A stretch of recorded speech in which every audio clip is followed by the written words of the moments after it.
It's a very yogic thing, these moods. They're a tremendous opportunity for spiritual growth. It's like everything else. Things are what they are. That's not the issue.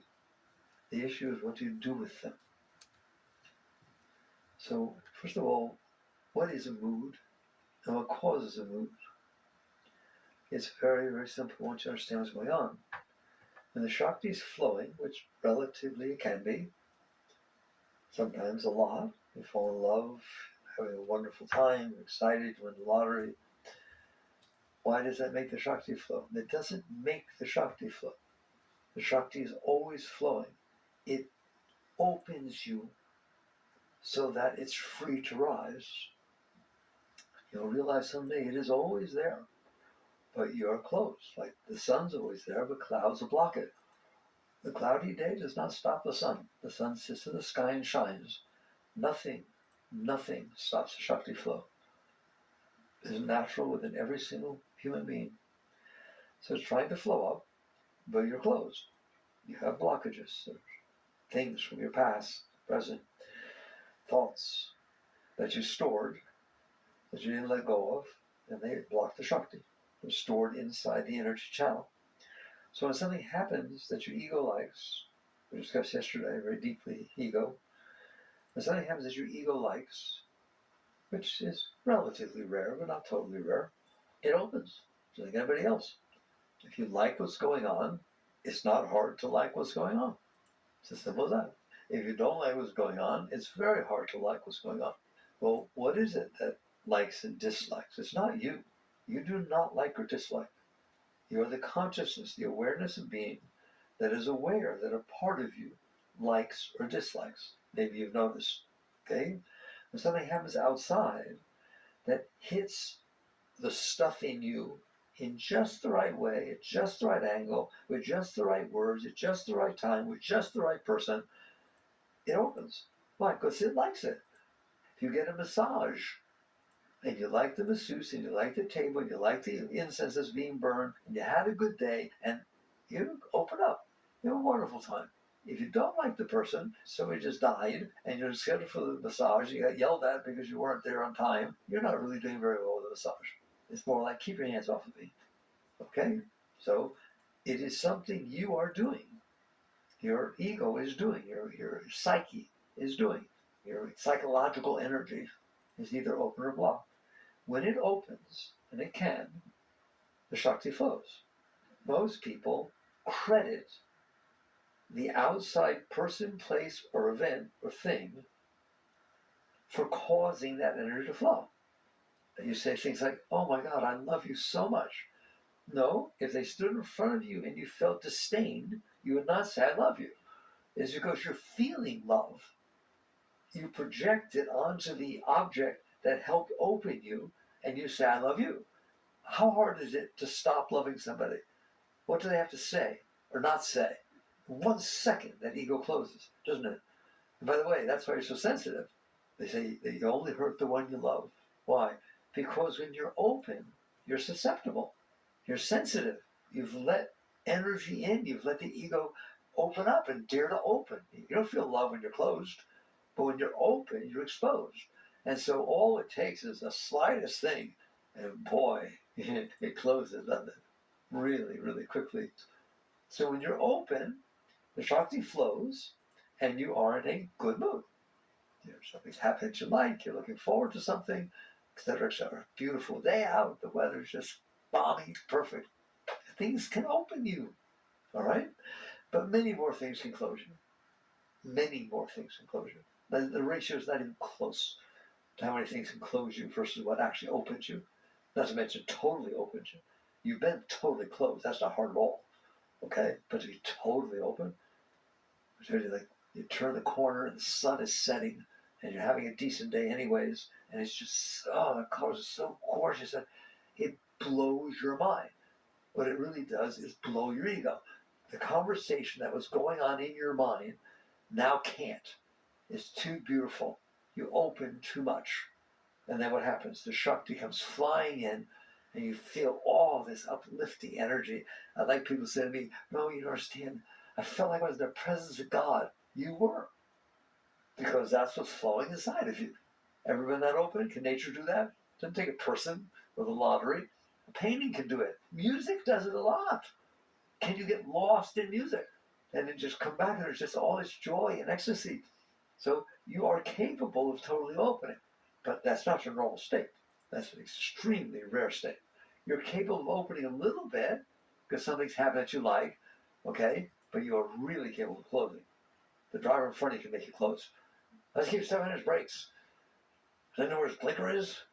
The weather can make you close. Oh my God, it's so humid. It's so hot, I can't handle it. You can close by anything. It's raining. My God, it rains right when I have to get out of my car. Okay? These are moods. I'm explaining to you moods. You were okay, now you're not. It's raining, so I'm going to close. That's what's happening. The rain is not making you close. Rain cannot make you close. The car in front of you can't make you close. What somebody says can't make you close. You make you close. You choose to close. Somebody else, the farmer, needs rain. It starts to rain. He opens. Oh, Barry, look, it's raining. And you're like, rain, I gotta get out of the car. You do have these moods. You see what I call moods now? I'm not talking these extreme things, where you're weird. You change in a minute, in a fuck of a second. You go from okay to not okay to really not okay. I love the story that they tell in Untethered Soul. You're in love with somebody, a beautiful relationship, and he or she breaks up with you. Sudden breakup. You didn't know that was wrong. And you're depressed. Your heart closes, you're freaked out, you don't know what's going on, you don't want to go out, you don't talk to your friends, you don't answer the phone, you don't clean up, you haven't showered, you just lay in bed, no energy, no anything, you're closed. You say, I got no energy. Of course you have no energy. You're closed. Shakti is the energy. When you're feeling that Shakti, you're being fed from inside. The energy's flowing. When you're closed, of course you have no energy. Of course you have to sleep all the time. Of course you don't want to do anything. You have no inspiration, no anything. That's because you're closed. Now, what made you closed, that's a different issue. But the fact is, closed is closed. And then you're not going to have any energy.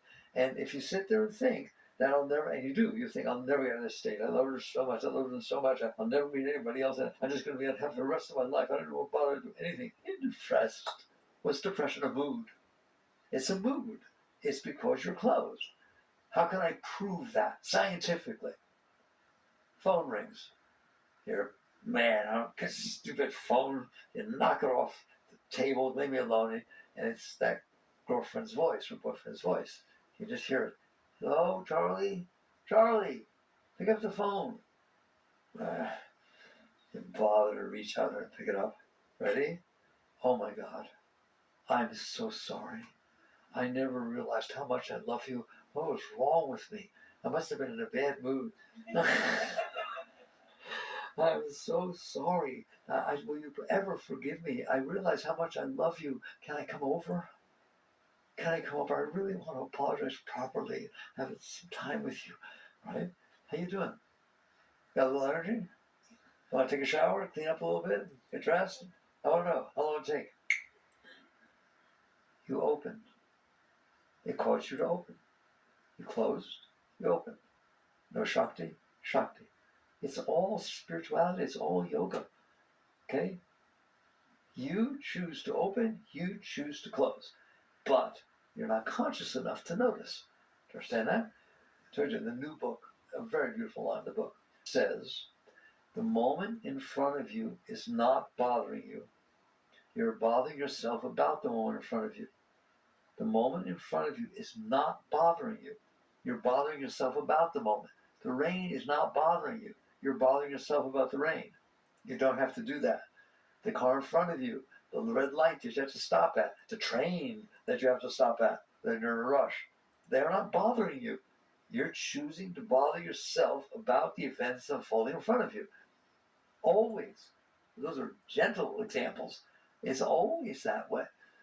Somebody you love picks up and leaves you, right? If you don't want to be bothered, don't be bothered. The event can't bother you. You bother yourself about the event. What if this lady's got this terrible marriage, but she's Catholic? They can't get divorced. He's a schnook. I mean, it's terrible. And all of a sudden, the inevitable note sits on the night table. I'm leaving you. I will not come back. Give me a divorce. I'm leaving you. Well, that lady goes into ecstasy. boy, I'm done with it. Right? Can it happen? The moment in front of you is not bothering you. You're bothering yourself about the moment in front of you. Now, I understand that you don't have a choice. That ego is extremely strong. It has preferences, concepts, and views and opinions. If things match your preferences, concepts, views, and opinions, the ego opens. If they don't, it either neutralizes or it closes. And most people are not centered or clear enough and not done enough work on themselves, which is why we're here, to have a say in the matter. You're not deciding to, you say, well, I couldn't help myself. Well, you're the only one in there. But you have allowed the monster, the ego, to become so powerful that if it doesn't like something, you're done. Your heart hurts, your mind goes crazy, all of that. That's because it's used to running things. It's used to being in charge. So a mood is the opening and closing of the heart and of the mind. And if they're open, you're in a good mood. Sometimes a really good mood. If they're closed, you're in a bad mood. Sometimes a really bad mood. The whole spectrum is a question of the opening and closing of your heart and your mind. Well, what determines that heart or mind open and closes? It's not automatic, it's not genetic. In a sense, you do, but you didn't make the decision at that moment. Over the course of your life, you had experiences that made you feel good, experiences that made you feel bad. You clung to the good ones and suppressed, resisted the bad ones. If you touch them, they stay inside of you. That's something, is the essence of the teachings. If you touch it, you own it. So somebody says something to you, and you weren't feeling good anyways, and now you don't like what they said. 20 years later, you could not like that person. Somebody uses their name. Oh, I know that. I met them once before. It's hilarious. You can't handle the shifts in energies that happen naturally through life. So you either cling to them. I like this experience to happen again. I compare everything against it. All right? The dinner's not the same. Last time I came here, they served something else. I don't want to care anymore. You're very funny. So psychology says you're the sum of your learned experiences. No, you're the consciousness that is aware that your psyche is the sum of your learned experiences, and it is the sum of your learned experiences. You did not decide what to like or what not to like. You did not decide who to like and who not to like. It got patterned over the course of your life. You like a redhead, I don't like redheads. I like a blonde, I like a tall person, I don't like a tall person. You just made all this stuff up based on a movie you watched, an experience you had, a book you read, it doesn't matter. The point is, something came in from outside, it hit you a certain way, and if it hit you good, you want to keep it. If it hit you bad, you don't want to feel it, you don't want to experience it. So you either cling or resist, and you build those energies inside of you. They're called some scars in yoga. They're patterns of energy that you did not let go of. A great being, like Ramakrishna, I told you, Ramakrishna was asked, does a great yogi, an enlightened master, ever feel anger? And they were shocked when he said yes. He said, but it's like riding on water. What difference does it make if you ride on water? Write something dirty, it doesn't matter. Write something nice, it doesn't matter. Write the name God, you won't see it. The world comes into a yogi. I think Gita says that, right? The world comes into a yogi and leaves him as it found him, at peace, serene, content, as all the rivers of the earth flow into the ocean and leave it as it found it. It doesn't overstep its bounds, doesn't flood. So the world flows into the yogi and passes right through. That's what Ramakrishna is talking about. Doesn't mean you don't feel something. It doesn't mean something doesn't happen. It means it makes it through without you touching it, without the self, the consciousness, having to do anything about it. Okay, you said something, I felt an insult or a jealousy, and there it goes. Now I'm here now. Now I'm present in the moment because I didn't hold on to the past moment. That's what it means to be whole, to be complete. So basically, we don't do that. We resist throughout the course of our life things we don't like. We resist them, they stay inside. How do you know they stay inside? I don't need to give you a lecture. You dream about them, you think about them. Do they come back up? Do they come back up? Okay, that's because you kept them inside. The event doesn't come back up, but something hits your stuff and whole things come flying back up. Now you got more moods. Why? Because you close because of the things that made you close. The next question. Do you close because of things that made you close before? If something reminds you of something that closed you before, do you close? Well, no wonder you close so much.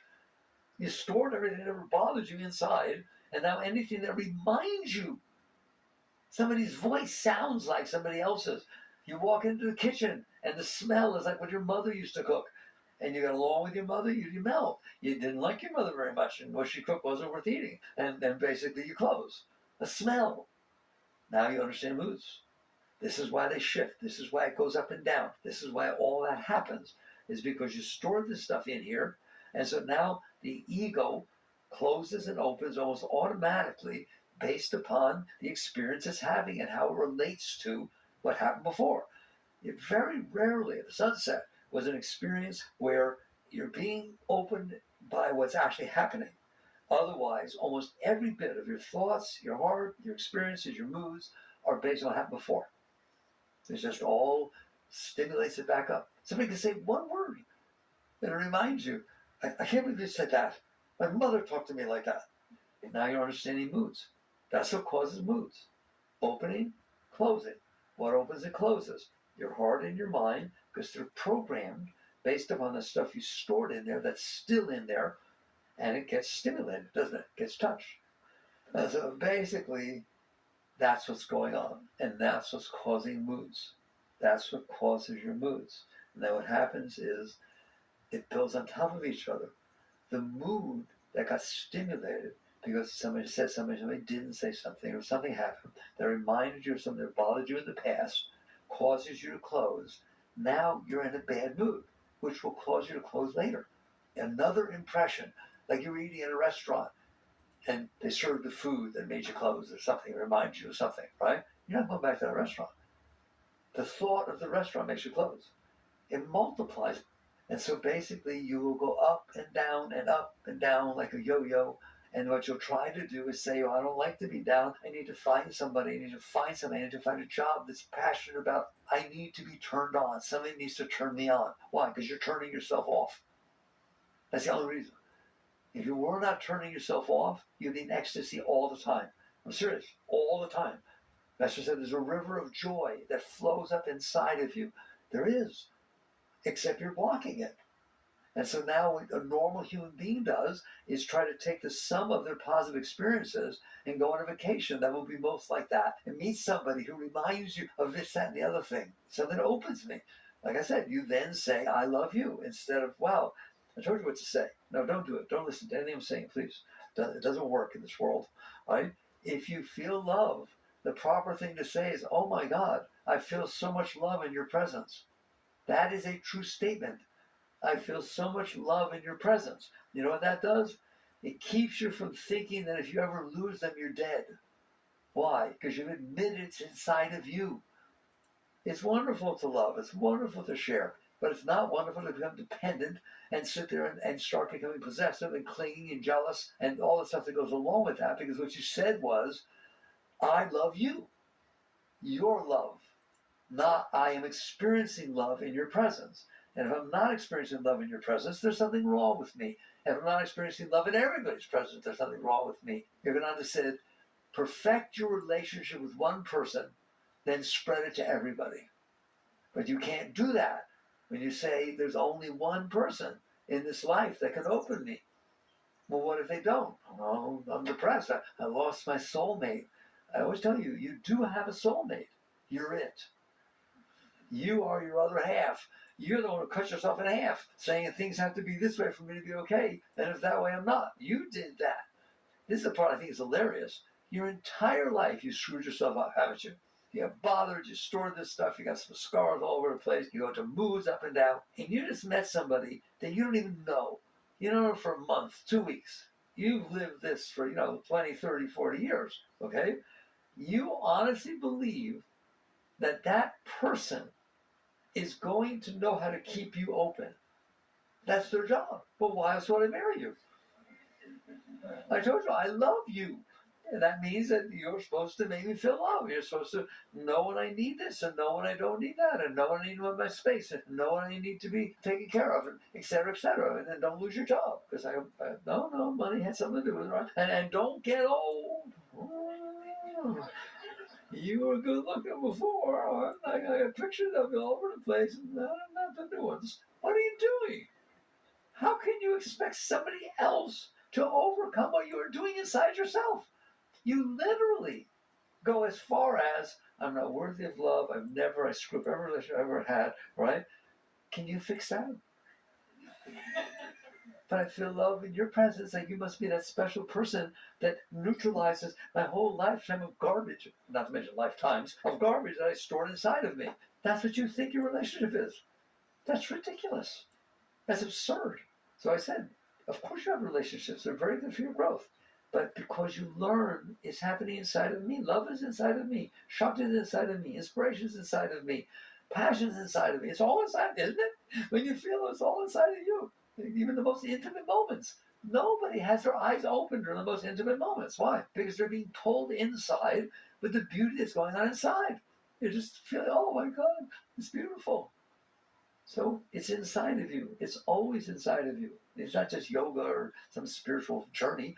It's inside of everybody. That's all. But if you close off, you're not going to feel it. So now you're out there, silly. I can't even believe I've been doing it so many years. I can't even talk about it. You're absurdly going out there trying to find things that will open you. Why don't you just stop closing? Since you're doing it, you're closing yourself. You decided what to close about. All of this is you. You're the only one in there. It's just you. You experience your thought. You experience your good mood. You're ever in a bad mood? How do you know? Ever in a good mood? How do you know? Because you're in there. Is it the same you who notices the bad mood as who notices the good mood? That's a serious question. Is it the same you who notices that when you're in there, there's nice stuff going on, and when you're in there, there's razor blades going on? Yes or no? Does it notice your heart opens and closes? Does it notice your mind somewhere have a bad mind day? Or sometimes the mind gets really quiet and beautiful? Isn't the same being that notices both? There's only one of you in there. You're in charge. You're the boss. But you've let the reins just fly around. I used to use the example like going in the back seat and let the car drive itself. You don't even think about that. That's what you've done with yourself. You let go of the reins from the very beginning and just said, if it makes me feel good, I don't want it. And I store it all inside of me. And I'm a bundle of junk. I'm a walking target for anything to happen, and I'll close. And most people don't know how to not close and don't know how to get out of being closed until they get so depressed that the mind, who's closed, what does the mind sound like when the heart's closed? Oh my God, I don't feel good. It's terrible. It has no energy. What does the mind sound like when the heart's open and it's actually thought, oh my God, I could take on the world. This is great. This is the best day I've ever had in my entire life. Yes or no? You didn't make it do that. It's the Shakti flows, the energy comes up, the mind's positive because it's getting positive energy. Just like your body needs energy to be healthy. If you're closed, it doesn't get the energy and everything becomes dark and negative. Those are your moods. Maligning, malignant moods. So now that we've laid the groundwork, you do not have to live like that. You do not have to live with that. Do you know who the people that most don't know what they're talking about?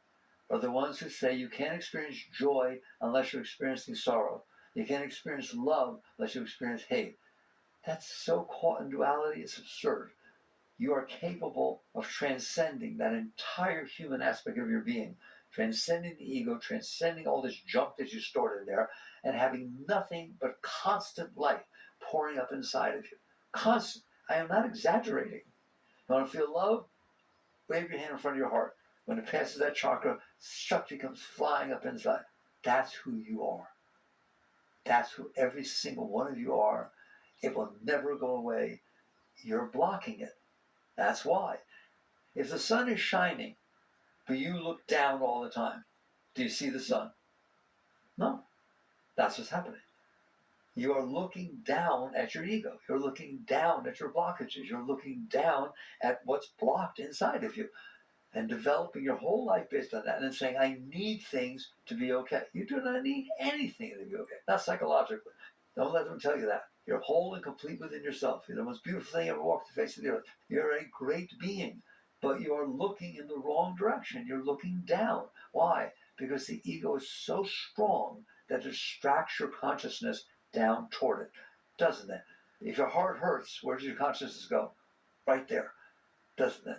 If your mind is complaining, where's your consciousness go? Right there. If you feel need, where's the consciousness go? Right there. These things draw your consciousness down to them, and therefore you don't know that there's pure light pouring inside of you. It's just behind you. Someone once asked Yogananda, how can I be enlightened? I want to know God. Tell me, Master, how do I know God? Just turned around nonchalantly and said, He dwells right behind your every thought. Oh my God. What dwells right behind your every thought? The consciousness that experienced the thought. Do you know you have thoughts? How do you know? Somebody notices. There. He dwells right behind your every thought. Whoa, that's pretty close, isn't it? Well, why don't I experience it? Because you're drawn into the thought. Your consciousness is distracted by the thought, therefore it doesn't hang out with the center that is experiencing it. It gets pulled into it. So that's the story, and those are our moods, and that's why it is the way it is, and that's why life is so difficult, and it is difficult. So Buddha said all life is suffering, because that's a mess. It's just a mess. Okay? And you think, and they teach you, that's the funniest part of how I live out here in the woods, they teach you that the way to solve that is to get what you want. That's absurd. No, the way to solve that is to get rid of the blockages so that you're whole and complete every moment unconditionally well, not to get what you want. So which of you have gotten what you want ever in your life? Yeah. Which of you was at the end of wanting things? What, are you kidding me? It will never stop. It has never stopped. You now have front row seat to watch a lot of rich people make a mess of their lives, don't you? Rich and powerful people. You think they're all okay, happy all the time, it's all wonderful? Not a chance in the world. Has nothing to do with money, has nothing to do with looks, has nothing to do with relationships, has nothing to do with people loving you, has nothing to do with any of that. You think because you're really popular? Hey, rock stars are really popular. Why are they doing drugs? Why do they kill themselves? Wake up. The problem is not that you're not getting what you want. The problem is that you have an ego that wants things because it's blocked. The only reason you want things is because you're blocked. If you are not blocked, you feel joy welling up inside of you. Man does not live by bread alone, but by every word that leaveth the mouth of God. It's amazing. Christ was a yogi. Every single thing he said is absolute truth. Bread means the outside world. You don't live just off the stuff that's coming in from the outside world. There is this energy flowing inside. It is spirit, Shakti, Chi, call it whatever you want. There's another name off the same stuff, all right? That energy is coming from the divine. It's coming from your connection to the great energy. So you're living off every word that leaves the mouth of God. Every single thing that's taught in deep spirituality is telling the same truth. It is not about getting what you want. It's not. How often, if you get what you want, do you get tired of it? Here, there's a favorite food you like. Here's love is favorite. Tell me all about it. I'm going to get the best chef in the world that has ever made that dish for anybody, for kings and queens all over the place. Well, bring them here and have them cook dinner for you. Excited? Yeah, excited weeks before, right? You get turned on just the thought of it. Really, oh man, okay. You sit there, eat it. How is it? Perfect. I mean, perfect. The best chef ever existed. It melts in your mouth. It's exactly everything you ever see. I'm not saying you get disappointed. You're not disappointed at all. You're like blown away. This is the best experience you ever had in your whole life, right? So you say, okay, would you like to have it again tomorrow? Yeah, are you kidding me? Of course I would. What about the next day? Yeah. Yeah, okay. How about for breakfast, lunch, dinner, every day? Give me some Brussels sprouts. It's like, you want anything but that, don't you? There's no way that that keeps turning you on, is it? Okay? It's because it's new. It's because you haven't experienced it before. It's special. Go to the same hotel, to the same place, and do the same thing every time you go on vacation. But it was so good last time. It's not going to be the same next time, is it? There's a law of diminishing returns. That's an economic law. Law of diminishing returns. What does that mean? The more you get something, the less utility it has to you. Why? Because you get used to it and it stops opening you. So basically, you can't win that way. The answer, since the problem is that you're closing, that you've collected all this stuff that you're closed about, so they're like targets that things can hit, you become moody. The answer is not to control the world to get what you want and avoid what you don't want. Seems like it's that, but it's not. The answer is to do some inner work and to sit there and say, if the cause of my not being high, of my not feeling excited, not being enthused and feeling love is because I close, I need to learn to stop closing. That's something I can do. Out there I can compete with everybody else. It's not easy to get what you want, is it? Inside, there's no competition. If you can solve the whole problem with no competition, it's just you and you, wow, I'll take that one, right? If you learn not to close, you will be open. If you're open, that Shakti will always flow unconditionally. So now the question becomes how to not close. That is the entire spiritual journey. Are you capable of not closing? Yes. Are you capable of not closing over anything? No, not right now. Okay, let's be honest. Not right now. Are you capable of learning to not close? Well, you learn calculus. You learn how to ride a bicycle. You learn how to drive a car. You learn how to play tennis. You learn how to play the flute. Do you learn things? Yes or no? Did you know how to do them before you learned? Are you sure? I told you my favorite saying is you walk into a college calculus class, Calc 101, you sit down, everybody's in there, you sit down, get the energy together, and the professor walks in and says, okay, welcome, this is Calculus 101.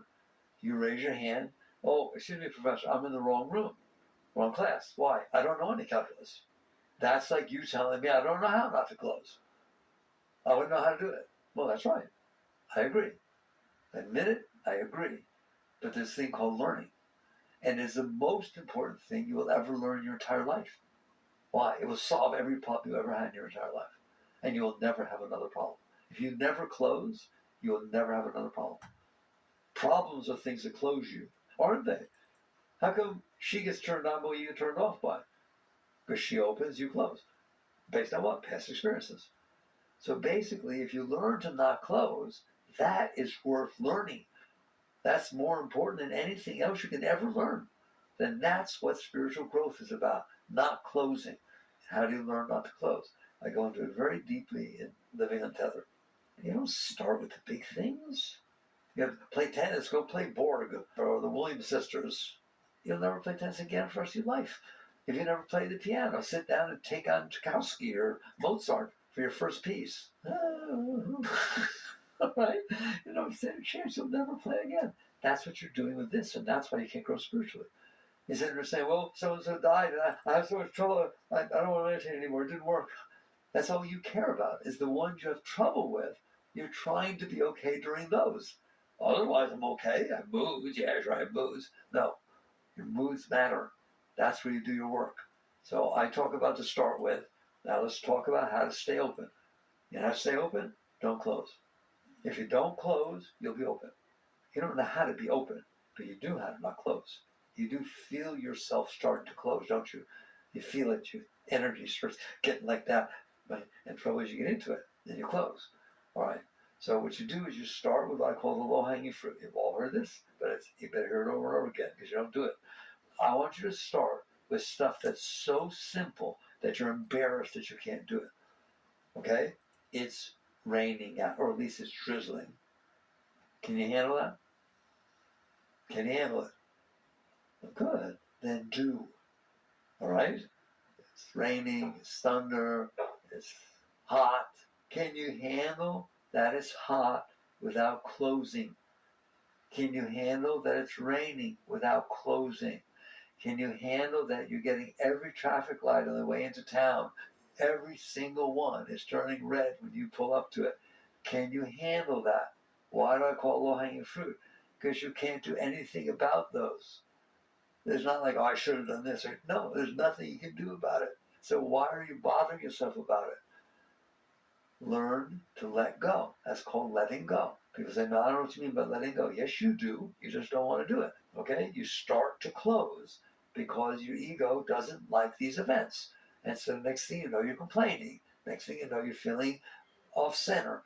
You can work with that. You work with that. How? Relax. The first thing you do is relax. Anything else you do until you relax, you're trying to make it stop. If you're trying to make it stop, I don't like the way the driver in front of me is driving. He's driving 10 miles below the speed limit. Oh my God. If you're pushing that away, it's not going to go away. It has to be like Ramakrishna. You're admitting, yes, I see this bothering me. Let it go. Letting go doesn't mean push it away. Letting go means letting it go. Let it be riding on water. He wants to complain, let him complain. Just let go. Let it go up. Relax. Don't resist. Staying open is non-resistance. Letting go is non-resist. No resistances. Anybody ever resist anything in there? You have hands in there. They can push things away. Yes or no? You know what I'm talking about? You have will. That's will. You can push it away. I don't like this. Push it away. Right? Relax those hands. I dare you. Relax them when they're ready to go push away. Oh, it's hard. Of course it is, because your ego doesn't like the experience and it wants you to protect yourself from it. You do not want to protect yourself from that which is not hurting you. You don't want to protect yourself from that which you're causing to hurt you. There's nothing happening with a race. There's nothing happening with the driver in front. There's nothing happening with all these different things. Lots and millions of different things every day. The only reason they're bothering you is you decided they did. You decided, I don't like this. That's why it's bothering you. If you decided you liked it, it wouldn't bother you. That's how you tell it's low-hanging fruit. That the only reason it's bothering you is you decided it will. I don't like what she said. What she said, I don't know, but I don't like it. I don't like her body language. Help! 95 to 99% of the time, what you don't like about another person is because you're projecting what you would be thinking if you had said that or if you sat like that. And you just realize you're projecting yourself onto everybody and then not liking things. And so you just decide, okay, I'm going to wake up in the morning. This is your sadhana. I'm going to wake up in the morning and I'm going to remind myself I'm not going to close today. Or at least I'm not going to close about the little things. Don't make it too high. Don't try to play Beethoven when you're first starting. Play your scales. It's okay. I'm telling you, you just play the scales. You can do it. You'll make a mistake sometimes, but play the scales. Play the scales of staying open. There are going to be times that happen during your day that it gets hit. Stuff gets hit. Are you willing to try and let it go? Just try your best. Well, what if I can't? Then you didn't. I don't care. What if I hit the tennis ball and goes into the net? I don't want to play anymore. No. It's okay to do it into the net because you learned something. You learn how to hold your wrist. You learn how to swing your arm. It's good that it did. It's okay that you fell down. It's okay that you didn't handle it. It's okay that you got into a mood. As long as you are doing your best throughout the day to recenter and play with it. And sit there and say, I'm not going to close over these stupid little things. But you think it doesn't matter. I'm telling you, it does matter. If you ever played an instrument, you have to practice. It's not a waste of time. It's not meaningless. You will never get good at an instrument unless you practice, will you? You will never get good at not closing unless you practice. So these things are meaningful, but nobody tells you that. They're too busy with the big, how to handle when somebody dies, how to handle when your favorite boyfriend leaves you or goes out with somebody, your best friend. I don't need you to worry about that. They don't happen that often. And you'll never be able to handle it if you can't handle the small stuff. So if you will work with the low-hanging fruit sincerely and honestly, don't just listen to this as words. This is your spiritual growth. Well, that's easy. Good. Let it be easy. I want it to be easy. You will get better at this. And therefore, you won't cause yourself so much trouble. You won't cause other people so much trouble. You know what I mean? Because you're not fighting and struggling and getting mad. So basically, you work with yourself. There are lots of ways to do this. But I'm telling you, don't make it sound like this is not worth doing. This is your spiritual path. If you can't do this, you can't do the other. If you can't play the scales, you're not going to play Beethoven. If you can't handle the rain, you're not going to handle hurricanes and things that happen. So basically, you practice doing this, and you'll get better at it, and you'll find out that slightly bigger things you're able to handle because you practice. God, it's so stupid. I feel stupid talking about it. Why do I have to sell this to you? If you practice tennis, you're going to get better. All right? If you practice letting go, you're going to get better. It matters. It's very important. And then you do it in the morning, you remind yourself that that's the meaning of my life. That's the purpose of this day, is to practice letting go. That's why you're here. Earth is a place that souls are sent to evolve. You're not sent here because you're perfect. Earth is a place that souls are sent to evolve. This is how you evolve. You practice. You practice. And then at night, you sit down, okay? You meditate, take your time, but take a moment for this. And you see, did I let go? Or was there something I didn't let go of? And you take a breath and say, do I want to keep this with me all night and let it ingrain itself into my ego and let it be just another thing that's going to bother me tomorrow? Is it worth it? because of the way the driver drove, or because somebody didn't say something. And you say, no, I didn't let go during the day, I'm going to let go now. And it hurts. It hurts. There's a reason you resisted it. It hits yourself. Let go. Every morning, commit. Every evening, renew the commitment. Let go. If you will do that, you will grow every single day. You have to, because you didn't take on more junk. But what about all the stuff I have in there already? Don't worry about it. Don't think about it. Don't worry about it. But sometimes it gets hit. That's okay. Do the best you can. But do this. Do the ones that you're capable of doing, but dare to do them. And then you'll see you can do more. Naturally. No blame, no guilt. If I lose it, like, I get in an argument with somebody, and that's fine. Fine, that's fine, that's fine. Just before you walk in and talk to them, center, do the best you can, and then when you leave, the moment you get your consciousness back, let go. But no, there's no but. Don't judge yourself, don't judge them, nothing. Just let go. Just another way to let go, another time to let go. And you can't do anything about it anyways, it's over. And then what will happen? You'll start getting good at it. And then you're going to find out that the stuff from the past, full disclosure, all right, starts coming up by itself. Nothing has to hit it. Nothing. You're just driving your car, doing your thing. You start crying. The stuff starts coming up. You remember what mother did, and this happened or that happened. You become more sensitive. Why? If you shove stuff on top of it, it can't come up. Now that you're not putting more on top of it, it's more open to come up. Well, I thought I was doing well, and I think I'm doing terrible. No, you're doing wonderful. You want it to come up. It's blocking the flow of your Shakti. And what will happen when you let go of little stuff, you start having nicer days. You run all the time. I thought I was doing great. But now, it's what's supposed to happen. You're supposed to grow. You're supposed to have bigger and bigger stuff come up so that you can practice letting it go. Well, what do I do with it? I told you. The measure of low-hanging fruit is, if it wasn't bothering you, there's nothing to do about it. You can't do anything about the car in front of you. You can't do anything about the weather. The biggest low-hanging fruit you think is the biggest hanging fruit. What? Your past. Why? You can't do anything about it. Can you? No one has ever changed the past. It takes a time machine. There's not a single thing you can do about things that bothered you in the past. The only thing you can do is make them bother you now, which is pretty stupid. If it happened in the past and it's not happening anymore, I don't know why you'd want to keep bringing it forward every single thing that ever bothers you and let it bother you for the rest of your life. My example, go to a restaurant, eat something. It didn't sit well. It's just, I don't know, something's wrong with it, right? Well, by all means, ask for a doggy bag every time. Take it home. It's a special room in your house. It's called the bad food room, okay?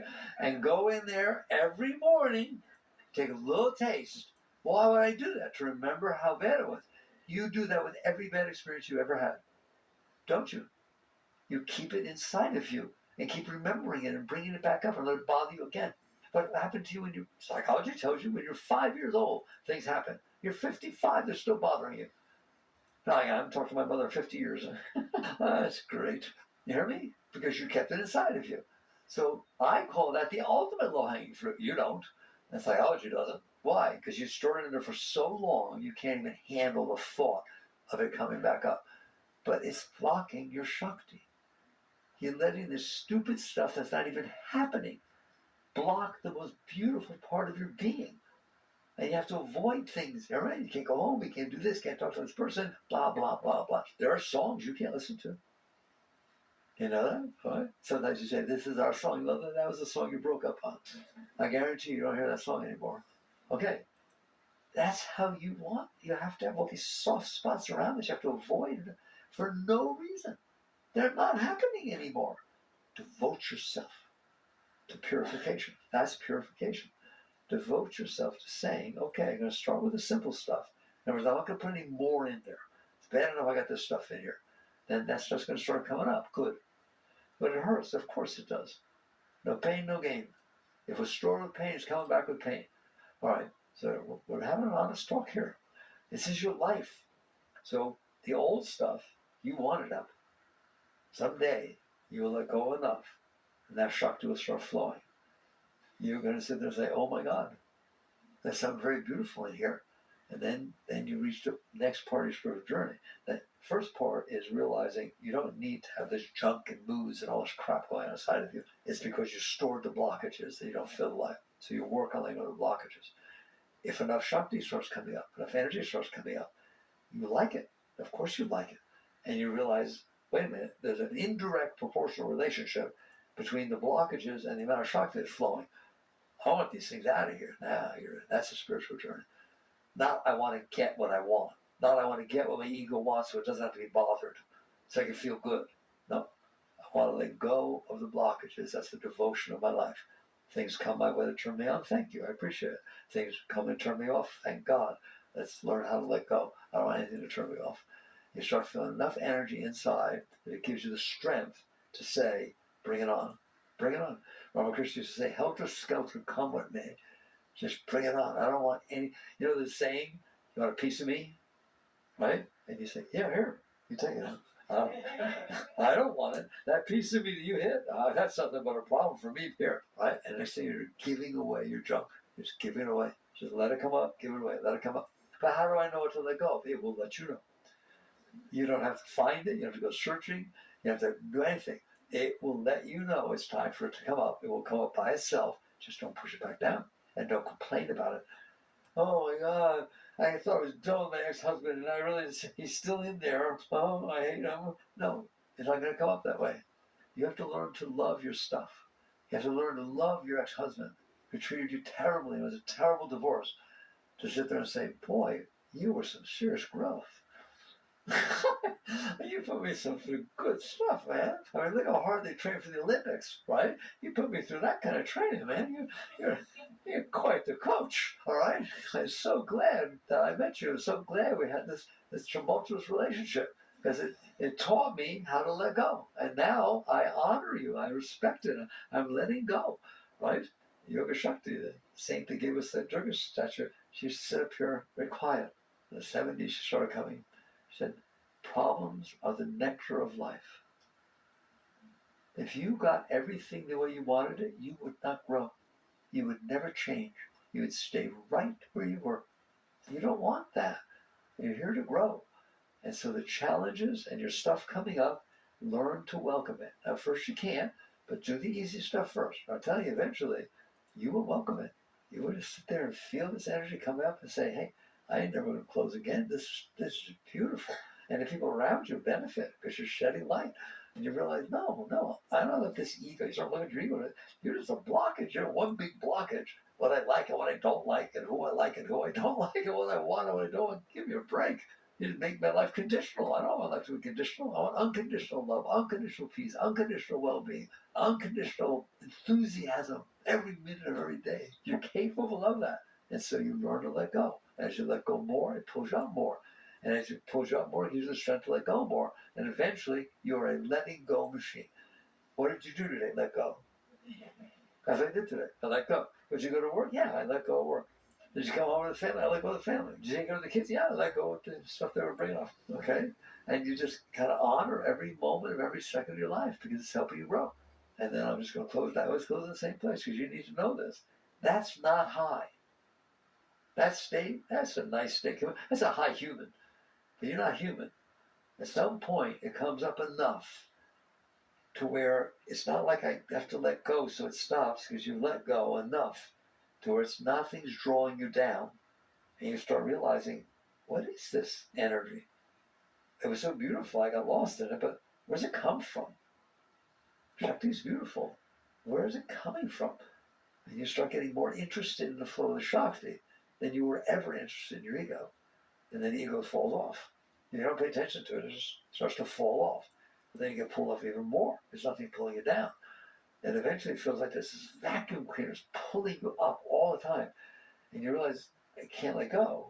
It's almost like it's calling me to let go of it, but I have to die. But like Christ said, you have to die to be reborn. And you start realizing exactly what that means. That you have to let go of yourself as a sense of individual consciousness.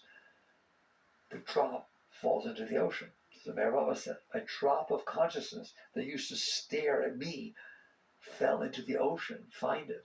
You can't find a drop of water when you drop it in the ocean. It's what we call merge, union. The word yoga means union, merger. That's where the great ones went. That's what an enlightened being is. That's what a Satguru is. You're talking about, my father and I are one. That is your state. But that's way up there, right? But that's kind of nice to know there's no end to your growth. There's no end to your growth.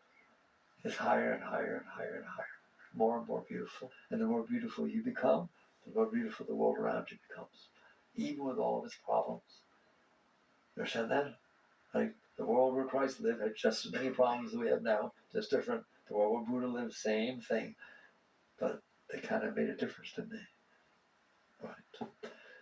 No more moods. Aligning malignant moods. Do you have moods? Now you know what they are. And you know that they're spiritual. Because they show you where your blockages are. They show you where you didn't let go enough. All right. Work on these things. Psychographs.